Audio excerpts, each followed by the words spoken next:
Up next on The Reveal. Never seen before video inside a murder investigation. Signs of a struggle and a woman sentenced to life in prison. I think she needed to die there. What new evidence discovered 14 years later that could set the woman free? Now, I'm tired of joking around. I'm telling you the truth. No, you're not. We've had some very volatile situations. And thousands of inmates serving time in the comforts of their home, only to commit more crimes. I just had to shoot him, man. He's on the ground right now. This is somebody who now has an extra reason to run. The Reveal begins now with investigators Faith Abube and Andy Parati. Welcome to The Reveal, an investigative show where news is made. A Georgia woman sentenced to life in prison for murder could soon get a new trial. Her attorneys believe there's a problem with evidence used to convict her, and they're asking a judge to grant her a new trial.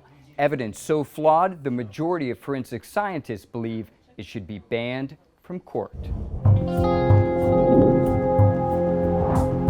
With flashlights in hand, Waycross police search for clues inside a home 14 years ago.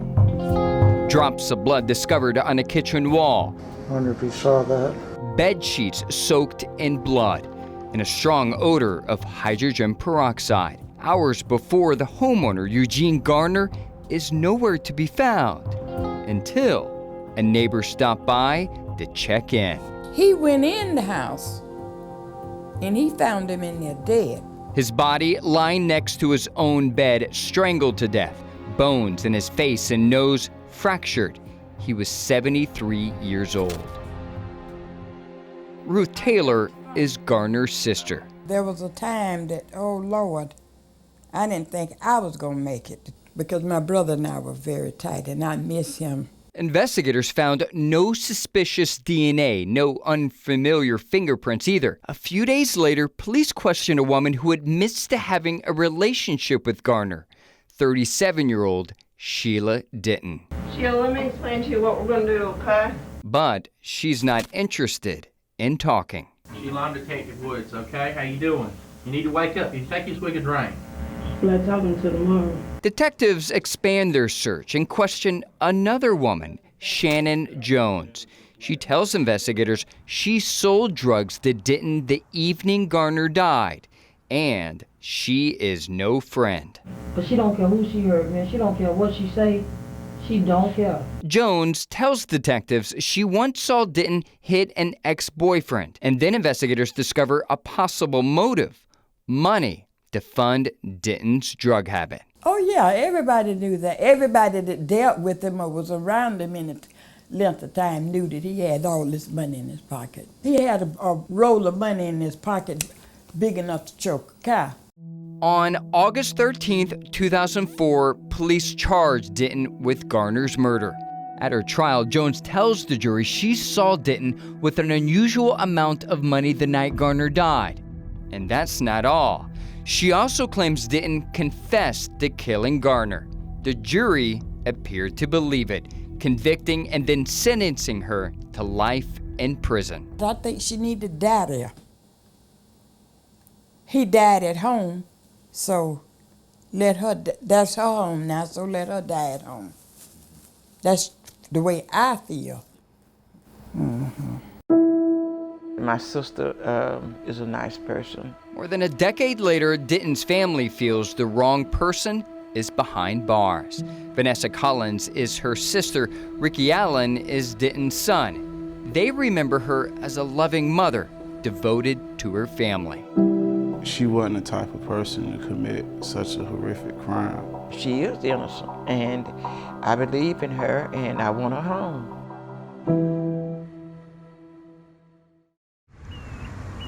The man was killed is on ABC Avenue, which is off it runs parallel to State Street, which is US 1 North. So every time I head out US 1 North, I pass the house. So I remember the case.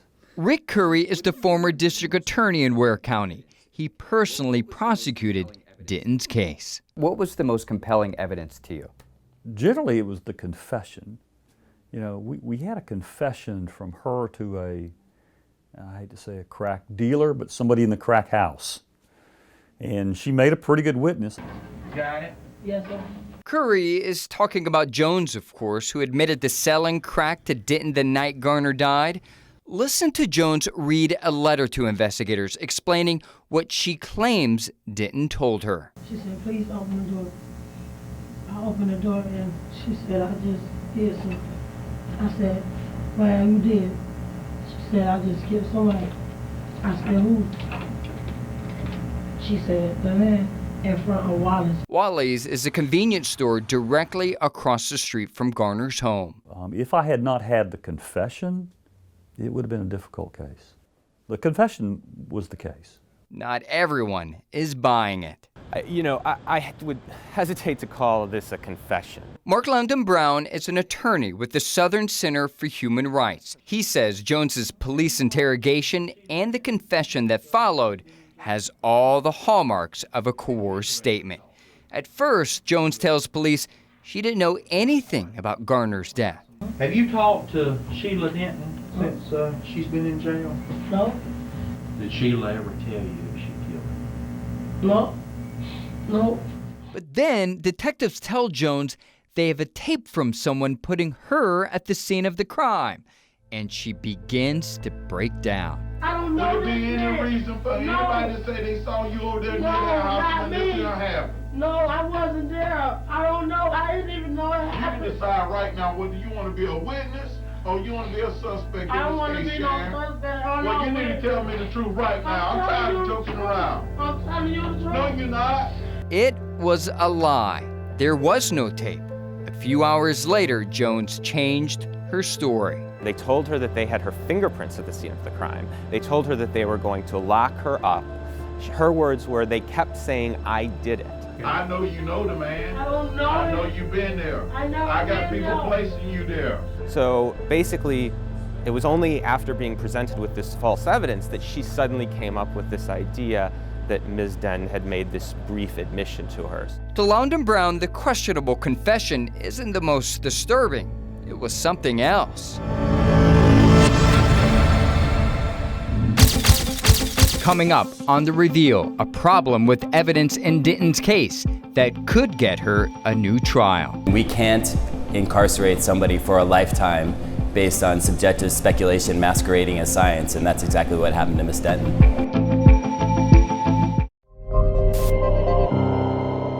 Welcome back.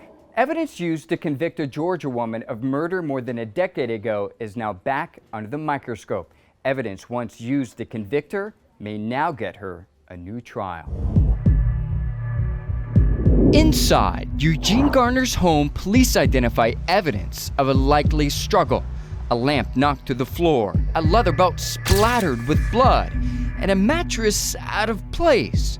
But then something catches their eye on Garner's right arm, a scar they believe looks like a bite mark. This is real serious, okay? A few days later, detectives bring in Sheila Denton for questioning, and they notice a familiar scar.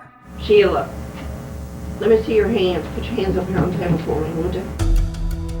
Police then hire a forensic dentist from Marietta, Georgia, to create molds of Garner and Denton's teeth. After comparing the molds to the bite marks, the dentist concludes the bite mark on the left arm of Sheila Denton was probably made by Eugene Garner, and the bite mark on the right arm of Eugene Garner was probably made by Sheila Denton. Former District Attorney Rick Curry. I think a jury would look at it and say, yeah, that's probably, yeah, she did that. A bite mark?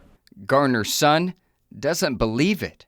How can you say that someone killed someone off of a bite mark? That don't necessarily say that you killed the person. No research has been published. Chris FABRICANT is an attorney with the Innocence Project. Bite mark analysis probably represents everything that is wrong in forensic science in our country today. The majority of forensic scientists agree. In 2016, this report by the President's Council of Advisors on Science and Technology found bite mark analysis does not meet the scientific standards for foundational validity, calling it subjective, and that examiners cannot identify the source of bite marks with reasonable accuracy. Since 2005, at least 31 defendants incarcerated for bite mark evidence have been exonerated or had their indictments dismissed. That includes Alfred Swinton. Freedom! Freedom! It feels so good. This past March, a judge released Swinton after DNA evidence found he was not the source of bite marks related to a 1991 homicide. He spent 18 years in prison for a crime he did not commit. Right now, freedom, and thank God for the Innocence Project, every last one, and thank God, period. Every single case that the Innocence Project has put its hands on in the last 5 years, every single one of those clients have ultimately been released from prison. And we can't incarcerate somebody for a lifetime based on subjective speculation masquerading as science, and that's exactly what happened to Miss Denton. Do you truly believe the jury would have convicted her without that bite mark testimony? Yes. He didn't testify that, in my professional opinion, this bite mark was made by Sheila Denton. He said it was probably. But when a juror hears from someone that you guys are deeming an expert, and he says, I probably think it's her that bit him and vice versa, that's got to be pretty compelling. Yeah, but he probably means probably. While Curry downplays the bite mark testimony today, that wasn't the case during his 2006 closing arguments. According to court transcripts, Curry mentions bite mark evidence multiple times, even telling the jury, if that's all we had, I'd have to admit that's reasonable doubt. What Curry never mentions is that confession from Shannon Jones he now says was his most important piece of evidence, which Denton's attorneys believe was coerced. You can decide right now whether you want to be a witness or you want to be a suspect. I don't want to be no suspect. And I would suggest that's why the district attorney didn't rely on it in his closing argument, and instead relied on bite mark evidence, which was at that point believed to be reliable, but we now know was utterly unreliable. This past November, LOUDON-BROWN filed a motion to ask a judge to grant Denton a new trial. In his brief, he included testimony from 5 other forensic dentists who reviewed Denton's case. All of them concluded the scars were either not bite marks at all or inconclusive at best. Do you think your mom got a fair trial? Not at all. Every single scientific entity that has looked at bite mark analysis has come to precisely the same conclusion. It's garbage. It should not be used in court.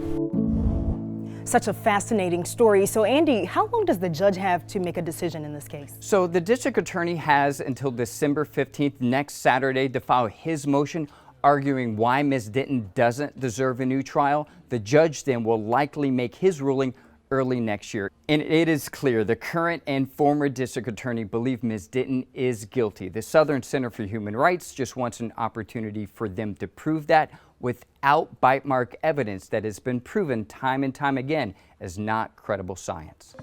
Up next on The Reveal. Houses that have had explosives in it. Luxury cars, guns, and drugs, all found in the possession of criminals under house arrest. Cutting folks loose just really for saving money. Inside a controversial program now under fire.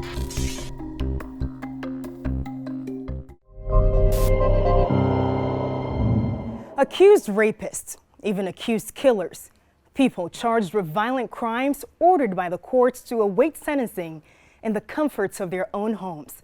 An investigation by our sister station in Louisville, Kentucky takes you inside a system that allows inmates to serve time on the outside. Nothing about H.I.P. is routine. It took you so long. When even accused violent offenders routinely participate in the home incarceration program. Are you a violent person? Nah, I don't look like no violent person.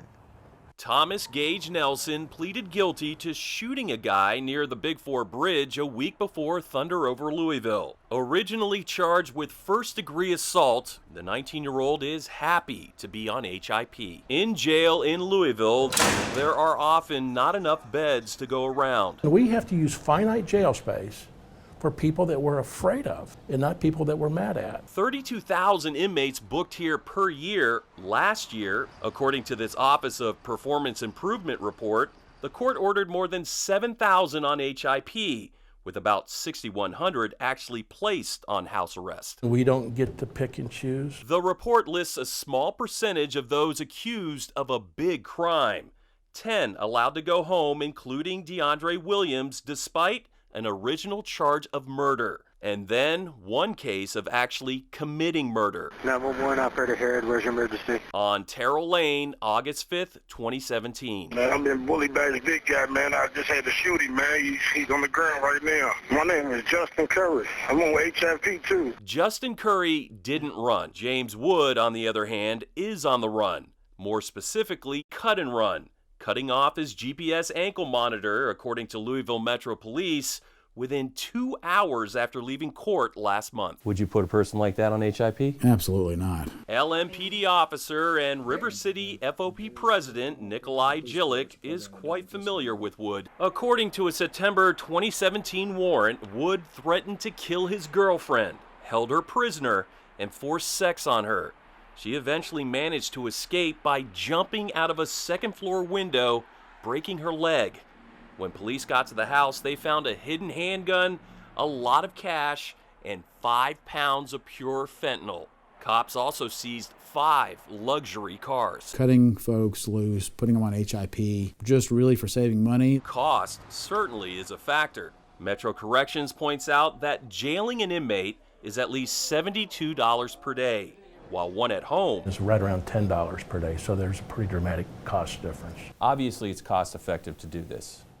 Yeah, that's not the reason we do it. Metro Corrections Director Mark Bolton claims the purpose is to get inmates back to work, back with family. I think that's a win-win for folks. Back to another chance at being law-abiding. The majority of those people have been successful. Do bad things happen? Indeed they do.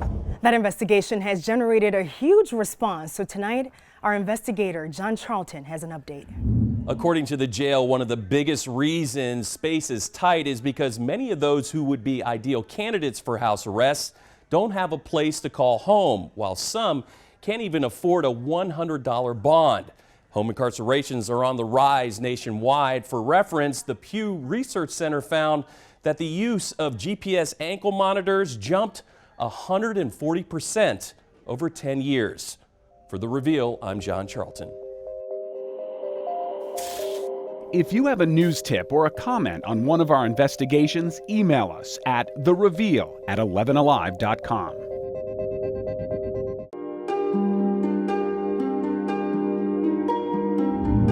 I'm Rebecca Lindstrom. We've seen schools invest in police and panic buttons to help keep students safe.